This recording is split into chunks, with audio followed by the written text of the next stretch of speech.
One day, Jason is cleaning. He discovers a strange board with an exact replica of their city. This replica is so detailed that it includes even the smallest details from the real city, such as the holes and cracks in the ground.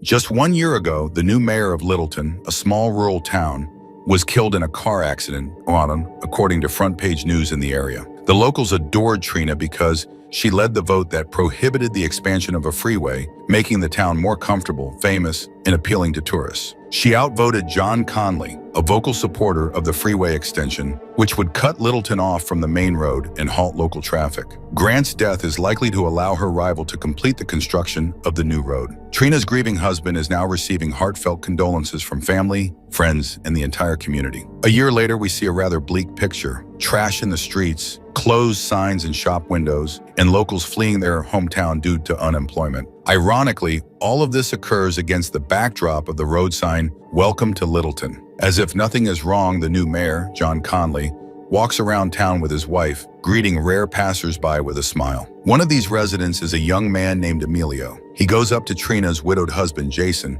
who lives in the attic of the local church. Since his wife's death, he has lived a reclusive life, with Emilio paying him occasional visits. On this occasion, he brought Jason candles, cakes, and his new funny caricature pictures. Jason appears in those photos, as does Mayor Conley. He laughs, compliments Emilio's abilities, and encourages him to continue. In turn, Emilio questions Jason about why he is living in this depressing church attic. He claims that after his wife's death, he can no longer live in their former home, but a pastor allows him to stay here as long as he helps out. While on his way out, the lad inquires whether he is feeling closer to God. Jason reflects on this and recalls Pastor Nikki's visit to him following the death of his wife. She was always there to support her grieving husband and help him move forward. In gratitude, he offered her assistance in cleaning up the church's cluttered attic. While Jason is cleaning, he discovers a strange board with an exact replica of their city. This replica is so detailed that it includes even the smallest details from the real city,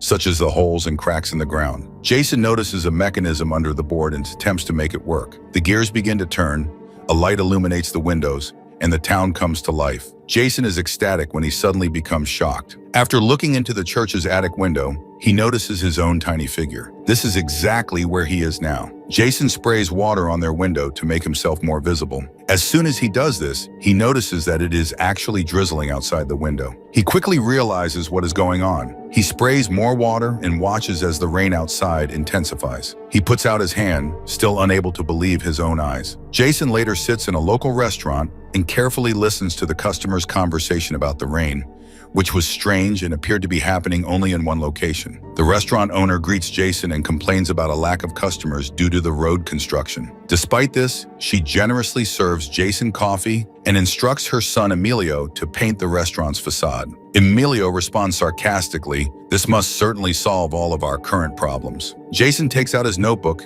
and writes down the task that has been assigned. After isolating himself in the attic at night, he uses nail polish to make Emilio's life a little easier and paints the restaurant's facade with a town replica. The next morning, Jason walks around the restaurant as if nothing had happened, despite the fact that a surprise crowd has gathered. Emilio tells his mother that he had nothing to do with it, but the mother is outraged. This was done without her permission because the building belongs to the mayor, and he may not like the orange walls. Jason observes, however, that it looks rather good and adds some brightness to the gray scenery. Furthermore, this is a peach color, not orange. Emilio's mother agrees and relaxes slightly. The next morning, on his way out of church, Jason notices a poster for Conley's election campaign. He carelessly removes it from the church fence and throws it away. At this point, Jason hears a loud cry from an elderly woman who has twisted her ankle due to the large hole in the ground. He assists the lady and listens to the older population's complaints about this eternal hole and other issues in this city. They point to a suggestion box installed for the mayor and note that it has been a long time since he has looked in it. Jason knows exactly what he needs to do without saying anything else and takes the suggestion box to his attic. Immediately, all of the town's problems are easily solved. The holes are repaired, the rubbish is removed, the roads are cleaned, and even an angry, hungry dog receives a bone from Jason's plate, which appeared enormous in the real world. The next morning, Jason is happily walking around town, enjoying the residents' positive reaction to all of the good changes that have occurred overnight. When he enters the restaurant, he notices the mayor chastising Emilio, and he has mothers for the color he did not approve of. Jason interrupts the conversation, putting the mayor in an awkward position by reminding him of his deceased wife. Jason then visits a shop and overhears the customers discussing the problems that have been solved in this town. According to them, leaving may not be necessary because everything is improving. Jason joins a discussion about the positive changes, noting that it appears that the town now has a guardian angel. The man from the shop believes Mayor Conley is that angel. It is obvious that this is all due to him, and they must vote for him in the upcoming re-election. Jason clearly dislikes the sound of this and points out that this is not a re-election, but rather an election. Because the previous mayor, his wife, died in the middle of her term, Conley was not chosen but assumed office on the spot. The woman nearby says it doesn't matter how Conley became mayor as long as he does his job. The man agrees with her and invites Jason to drink for the mayor's health, but he politely declines and departs. When night falls, Jason returns to work on the replica, considering how to make the city more appealing to tourists. Jason builds a massive glowing sign that reads, "Littleton, America's smallest magical city." And now the city is packed with tourists. There's a line at the gas station, and you can't get through the restaurant parking lot. The population's spirits had clearly improved, with even Sunday Mass being overcrowded. Pastor Nikki cheerfully greets everyone she hasn't seen in a long time, pointing out that they have gathered today to commemorate a series of miracles that have brought their town back to life. She has no idea who this mysterious helper is, but she is certain that he deserves to be thanked. Some parishioners insist that it must be the new mayor.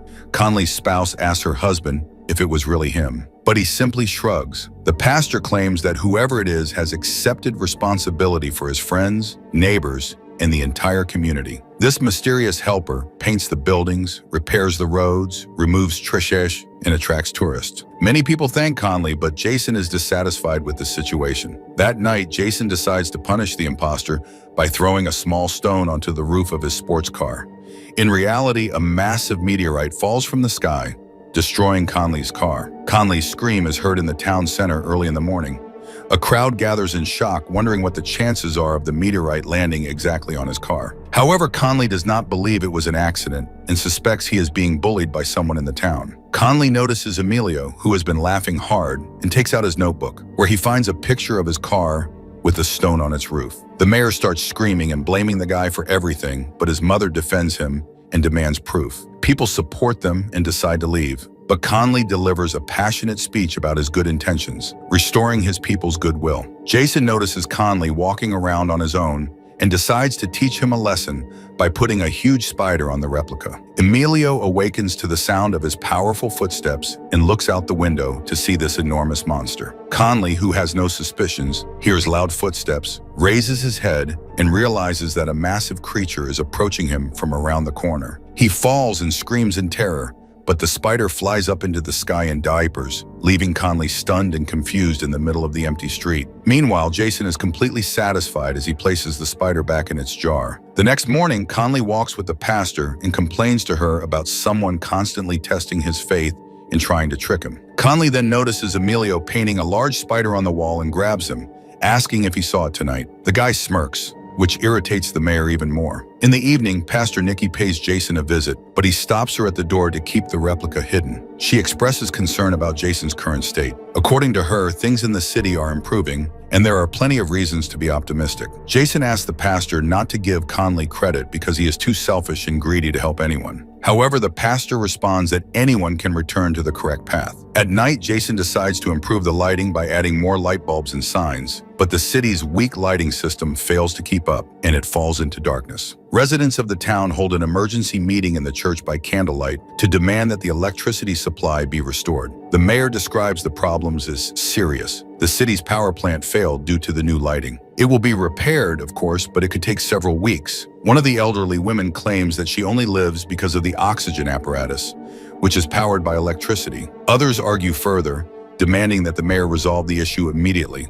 After all, he was the one who put up all of the new signs. But the mayor claims he has no idea who did it. People do not believe Conley. They intend to attack him, but he flees into the yard. He notices Emilio drawing in the street again and steals his notebook, which contains a painted town sign. Conley attempts to explain to the audience that the entire thing is the guy's work. He draws everything that happens in the city, implying that it is some form of witchcraft. The public refuses to believe the mayor and attacks him. However, Jason suddenly intervenes and confesses everything. He stated that he did not want anything bad to happen. Rather, he wanted to help the town and everyone who lives there. But things don't always go as planned. People ask for proof, and Jason shows them some amazing things from his attic. After that, he removes his gold wedding ring and places it next to a photograph of his deceased wife, claiming that he failed her. At that point, the mayor breaks in with his people and discovers Jason's secret. Conley is ecstatic about the potential of this replica and decides to transform the town into the second Vegas. Jason responds that he will not let him do it, and a brief fight ensues during which the replica topples and falls. Devastation reigns in the real city as well,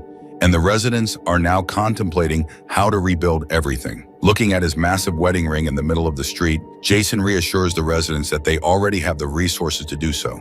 The journalists on the scene have already reported on the largest single piece of gold ever discovered. All right, that's a wrap for today. If you enjoyed the video, hit like. It really helps the channel.